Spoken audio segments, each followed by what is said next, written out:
daawadayaal ku soo dhawaada wararka arrimaha dibadda ee Bakaal Media. Qodobada daawan doontaana waxaa ka mid ah dawladda Britain oo sheegtay in ay dhimayso ciidamadeeda. Haddaba maxay tahay sababta dawladda Ingiriiska ku kalifaysa inay hoos u dhigto tirada ciidamada ay qoranayso?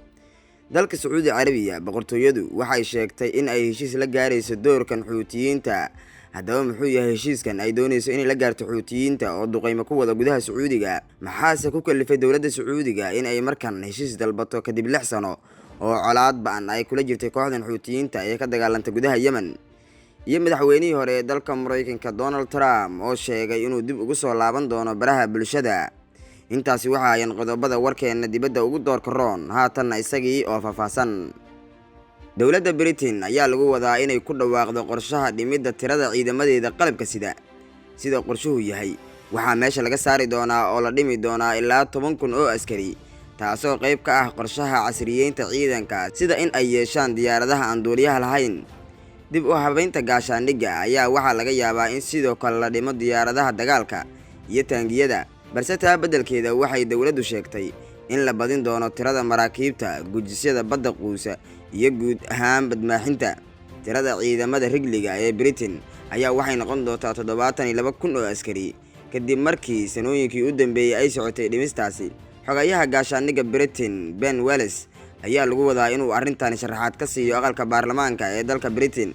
Wallace ayaa warbaahinta u sheegay in go'aankani uu qaadanayo si loo kordhiyo miisaaniyadda difaaca ee Britain. Xisbiga Labour-ka ayaa dhankooda walaac waxay ka muujiyeen tirada la dhimayo ee ciidamada. Waxay hogaamiyayaasha Labour-ku ku doodeen in xilligan oo ay Britain wajahayso khataro badan aysan wanaagsaneyn in la dhimo tirada ciidamada. Daraasadii ugu dambeysay ee la sameeyay ayaa muujinaysa in tirada ciidamada UK ay tahay 80,000 oo askari sanadkan 2021. taa beddelkeedana bishii Oktoobar ee sanadkii 2015 waxay tiradu ahayd ku dhawaad 86,000 oo askari. Dhimidda ciidamada ee muddooyinkii u dambeeyay socotay ayaa waxaa loo sameyn karaa iyadoo aan qofna shaqada laga tirin. taa beddelkeedana askarta shaqada isaga taga aan booskooda la buuxin oo aan ciidan cusub la qorin. Waxaa sidoo kale wax laga beddeli karaa qaabka ay u dhisan yihiin militariga dalka Britain. Waxay ciidamada badda heli doonaan in ka badan 200 oo milyan oo ah lacagta UK, taasi oo ah maalgelin toos ah 10 sano soo socota. Lacagtan ayaa loogu talagalay in lagu fuliyo howlgallada ammaanka dhanka badda loogana hortago khatarta dibadda ee ku soo fool kale dalka UK. qaybihii dhexe ee wararka dibadda ee Bakaal Media ayaa daawanaysaan markanina dalka Sacuudi Carabiya. Boqortooyada Sacuudiga ayaa soo jeedisay qorshe nabadeed oo cusub oo lagu soo afjarayo ku dhawaad 6 sano oo dagaal uu ka socday dalka Yemen. Waxay soo jeediyeen xabad joojin ay qaramada midoobay kormeerto oo u dhaxaysa dawladda Yemen ee Sacuudigu taageero iyo falaagada Xuutiyiinta oo ay taageertay Iiraan. Qorshaha ayaa sidoo kale waxaa ka mid ah in dib loo furo isku xirkii muhiimka ahaa ee cirka iyo badda iyo bilowga wada hadallada siyaasadeed.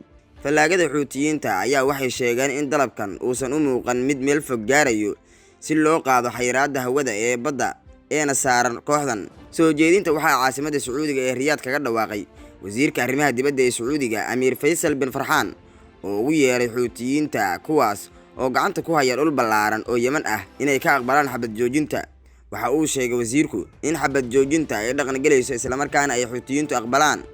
Dawladda caalamku aqoonsan yahay ee Yemen ayaa soo dhaweysay dalabkan, laakiin Xuutiyiinta ayaa waxay sheegeen in dalabkaasi uusan wax cusub soo kordhin doonin isla markaana ay ka gaabiyeen dalabkoodii ahaa in gabi ahaanba laga qaado xayiraadda saaran garoonka diyaaradaha ee caasimadda Sanca iyo dekedda galbeed ee Xudayda.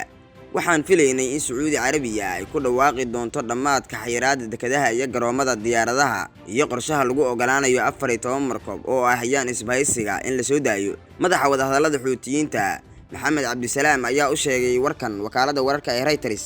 Kooxdu waxay sii wadi doontaa inay kala hadasho Sacuudiga, Mareykanka iyo dhexdhexaadiyaashooda oo Cumaan ku sugan in heshiis nabadeed la gaaro, ayuu yiri. Saraakiisha Sacuudigu waxay sheegeen in tallaabooyinkan ay kala shaqeynayaan qaramada midoobay iyo Mareykanka, kuwaas oo sidoo kale dardar geliyay dadaalkoodii ku aadanaa joojinta khilaafkaas oo abuuray dhibaato bini'aadanimo ee ugu xun adduunka. Maalmo ka hor Xuutiyiinta ayaa waxay diideen qorshe Mareykanku uu ku doonayay xabad joojin dalka oo dhan ka dhacda. Qorshaha nabadeed ee durba hirgelintiisu socoto iyadoo la isticmaalayo hab diblomaasiyadeed oo aamusan ayaa lagu yiri bayaan ka soo baxay kooxda Xuutiyiinta. Waxaa horkacaya qaramada midoobay iyo madaxweynaha cusub ee Mareykanka ee Joe Biden. Haddii dhaqdhaqaaqyadan cusub shaqayn waayaan, eedda waxaa iska lahaan doona markan xuutiyiinta. qaar badan oo ka mid ah qorshayaasha nabadeed ee horay ee Yemen ayaa fashilmay oo ay ka mid tahay xabad joojinta Sacuudiga ee sanadkii hore, laakiin boqortooyada ayaa hadda bixinaysa wax xoogaa tanaasul ah oo waxay xuutiyiinta muddo dheer codsanayeen ayay raacisay, waxaana ka mid ah furitaanka garoonka diyaaradaha caalamiga ah ee magaalada Sanca oo hadda ay gacanta ku hayaan xuutiyiinta. inkastoo xulafada uu Sacuudigu hogaamiyo ay maamulayaan hawada dalka oo dhan, Sacuudi Carabiya waxay og tahay in soo afjarida khilaafkan ay mudnaanta siinayso madaxweynaha Mareykanka Joe Biden. boqortooyada waxay sidoo kale doonaysaa inay fududeyso culayska xiriirka ay la leedahay Washington ee lala xiriirinayo dilka saxafiga Sacuudiga u dhashay ee Jamal Khashoggi ee sanadkii 2018 lagu dilay qunsuliyadda dalkiisa uu ku leeyahay magaalada Istanbul. haddii dhinacyada dagaalamaya ay ogolaadaan xabad joojinta, waxaa kormeeri lahaa UN-ka, waxaana gacan ay ka geysan lahayd in gogol xaar loo sameeyo wadahadallo nabadeed. colaadan ayaa bilaabatay dabayaaqadii sanadkii 2014 markii fallaagadaasi ay la wareegeen inta badan galbeedka dalka, waxaana isbahaysiga uu hogaaminayo Sacuudiga ee dowladaha Carabta ay bilaabeen howlgal military oo lagu soo celinayo xukunka madaxweyne Cabdirabbi Mansuur Haadi.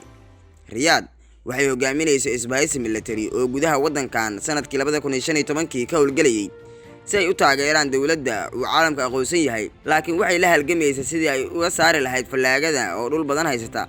qiyaastii 20 milyan oo qof, 3 meelood 2 meelna ka ah dadka Yemen, waxay ku tiirsan yihiin gargaarka bini'aadantinimada.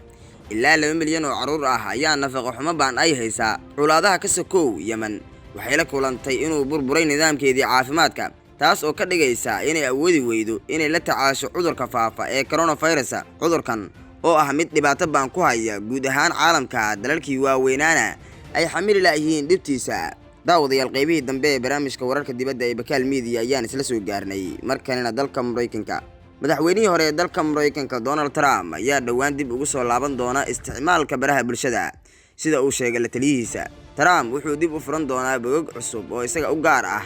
waxaan filayaa in madaxweyne Trump uu dib ugu soo laaban doono baraha bulshada muddo 2 ama 3 bilood gudahood ah, ayuu yiri Jason Miller oo la hadlayay warbaahinta Fox News. wuxuu sheegay in bogaggaas ay noqon doonaan kuwo looga hadli doono arrimo muhiim ah oo wax ka bedeli doona ciyaaraha siyaasadda. Trump ayaa waxaa laga joojiyay baraha bulshada, gaar ahaan Twitter-ka iyo Facebook, kadib rabshadihii 6 bishii January ka dhacay xarunta Capitol ee magaalada Washington DC. taageerayaasha Trump ayaa dibadbaxyo rabshado watay ka sameeyay halkaasi, waxaana ku dhintay 5 qof oo uu ka mid yahay sarkaal boolis ah. maalmo kadib, shirkadda waxay Trump ka joojisay isticmaalka bartaas kadib cabsi laga qabo in qoraaladiisa ay horiyaan qalalaaso gilgila guud ahaan dalka Mareykanka. daawadayaal, waxaa intaasi nooga eeg wararka dibadda ee Bakaal Media. fadlan haddii aad channelka ku cusub tahay, subscribe saar. haddii aad muuqaalkan ka heshana like saar. mahadsanid.